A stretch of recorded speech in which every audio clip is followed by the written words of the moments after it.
completely contradicted with that are headed by men who are in-laws decision, stringent hold. In this show, completely outdated. How can, I don't know, we should not be out. Mental health. Let them make their mistakes. Your opinion is not correct. Undermining themselves and their attack mode. Remaining the wound, our hearts melt quick. Pulling other people down, I used to feel so reluctant. Every woman of today or tomorrow must. Hello everyone, welcome back to another topic discussions. And so today's topic is my dreams for the future women. Recently, I was able to go through a reality TV show which was telecast from India. And I saw a lot of discussions about women of modern day, and it completely contradicted with what are my thoughts. And I had also been seeing a lot of channels discussing about women's empowerment. Recently, especially by a lot of channels that are headed by men who are discussing a lot about women's empowerment. And again, even those points were completely contradicting with what are my thoughts about women's empowerment and the future of women. And I thought I need to discuss this topic from my perspectives. I know everybody has their own perspectives, and I just wanted to share my perspective with regard to this topic. And moreover, we are coming to an end of 2025, and very soon we'll be entering 2026 in a couple of days. And so why not? Let's have a fantastic array of women folks by 2030. And I think this also will be helpful for all the young women out there who are trying to find a foothold in their professional lives or personal lives, and who might get confused about what is the definition of a modern woman.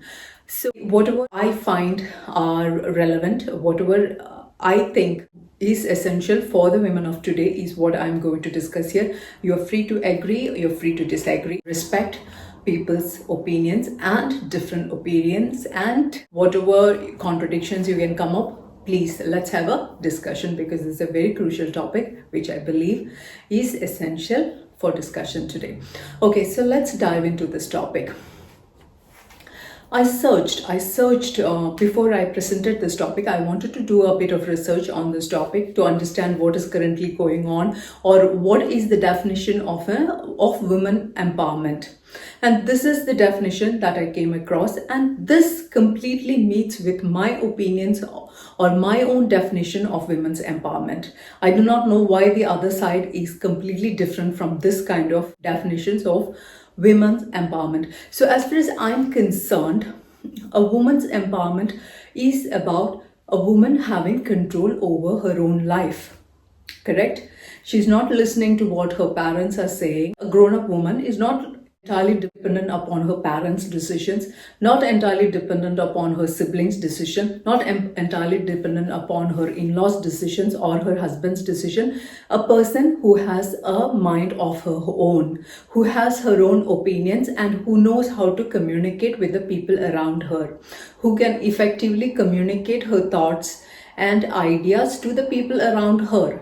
As far as I'm concerned, a modern woman should be the person who knows what are her opinions, who has her own opinions on various subjects, about her life, about her dreams.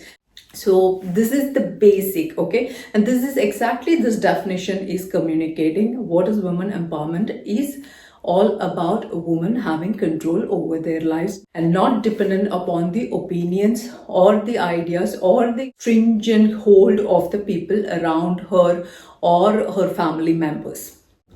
So no matter the woman is old, young, middle-aged, the woman is coming from an urban place or a city or a village, she should be free enough to express her opinions, right? Because in this show, the show which I saw, people were like, oh, she's coming from a village, and so her opinions are completely outdated. How can, I don't know how, I mean, just because she's coming from a village, her opinions doesn't hold any value. 70% of Indian population still lives in villages.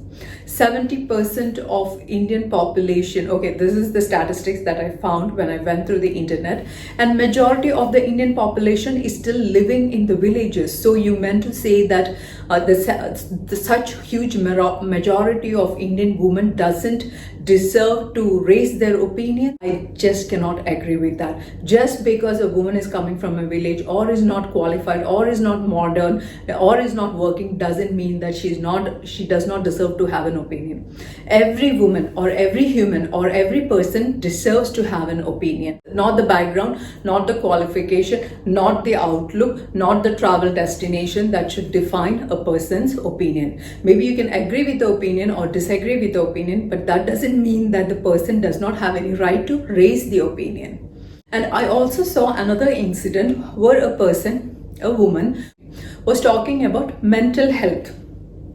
Okay, again, maybe she belongs to an older generation, and I saw that the internet was really on her for her raising her opinion or putting out her opinion in a public platform. I do not think that is a right way to silence, or that is the right way to approach anybody's opinion. And especially people who advocate women's empowerment should not put down a woman just because she raised her opinion on a public media. Maybe there are people who have the similar thoughts. Who knows? Just because maximum number of you are educated and qualified from a high-fi university doesn't mean that everybody is qualified enough to have the same kind of opinion as yourself. Correct? So please let people have their own opinions, and there can be people who have that kind of opinions. So instead of silencing them, let them come forward and raise their opinion. Let's have people with different kinds of opinions. Only then we can educate them, right? If we keep silencing the people who are not educated, if we keep silencing the people who are coming from a village, where do they learn? Let them make their mistakes. So let's not silence the people. Say that, oh, your opinion is not correct just because you're coming from an older generation. No, let them speak.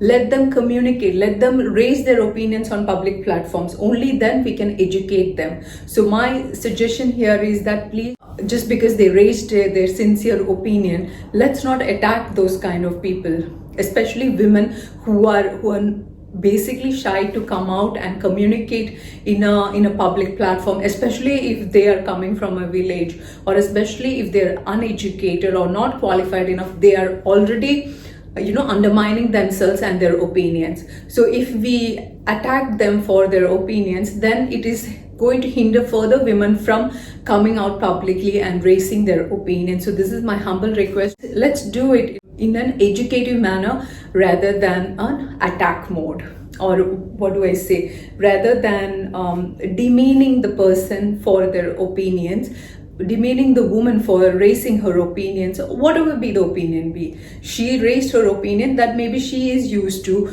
or the people who around her are communicating to her. She had her opinion. So let people have their own varying opinions from whatever background they're coming from, and let's appreciate that and let's educate them. First thing, of course, having control of your own life. You make the mistakes, you learn, and you grow. Okay, this is the first point. Now the second point is, women may not be as strong as men physically, but definitely women have our own strengths. So use the womanhood as strength for further strengthening the world in the right manner. For example, there is studies that proves that emotional intelligence, or the emotional quotient of women, are much better than men, and they can use this kind of emotional quotient, that is a woman's power. Okay, because men are not sympathetic or empathetic as women in any situations. Like, our hearts melt quicker than men. Let's use that emotional quotient to do better things in the world. This is the second point that I wanted to discuss here. Now the third point, I don't know, let us see. I see a lot of women, especially in media platforms, coming and trying to pull down others to prove their points. Like, I appreciate that people coming, women especially, coming forward and putting forward your opinions, yes. But let's not use it to pull others down, correct? Like, when we start investing our time in pulling others down, then our creativity, the that we can spend for our job, our development, and our creativity gets reduced. So this is just my thought, okay? You can agree, you can disagree. Do let me know what you think. I believe that let's not invest our time or as our woman empowerment or women's powers in degrading or demeaning or pulling other people down. If we invest a lot of our valuable time in those kind of approaches, then we are losing time that we can actually use in building ourselves, in empowering ourselves, making ourselves valuable to the society and communities. Because now that is the next point that I wanted to discuss here. The heroines of the world. There are so many successful women who have contributed so positively to the world that we can actually refer. Either do Google search or just get some books about empowered women who actually did a lot of work and contributions to the world. I do not want to specify any specific names, but even if we look at Indian history or Indian current affairs itself, we can see a lot of women who have contributed positively to the world and strengthened either their job, their careers, their art, even their family. Okay, just because a woman is sitting at home and not going out and contributing socially or in a corporate setup doesn't mean that she is not empowering her family. Trust me, I have seen a lot of women who built fantastic families. They built strong families or strong children, future generation. So I believe that each woman have strength of her own, and let's not put everybody under the same scale. Let us appreciate the differences, let us appreciate their opinions, and let's appreciate them for whatever way they're contributing to their families or societies or world in general. So this is my fourth point. And the last and final point is the power of saying no. I used to feel so reluctant to say no, especially when in my younger days, in my college days.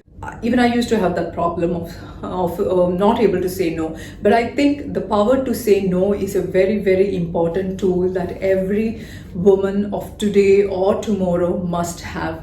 We should master the art of saying no, master the technique of saying no. More than yes, saying no is one of the most important tools of the current era. So I'm sure each one of you would know and would learn how to do it currently or in the future. And these are the 5 points I believe are essential for the women of today and tomorrow. Let me know if you agree or if you disagree. I'm looking forward to your comments. So as always, thank you for spending your time here. Until we meet next time, bye-bye. Thank you.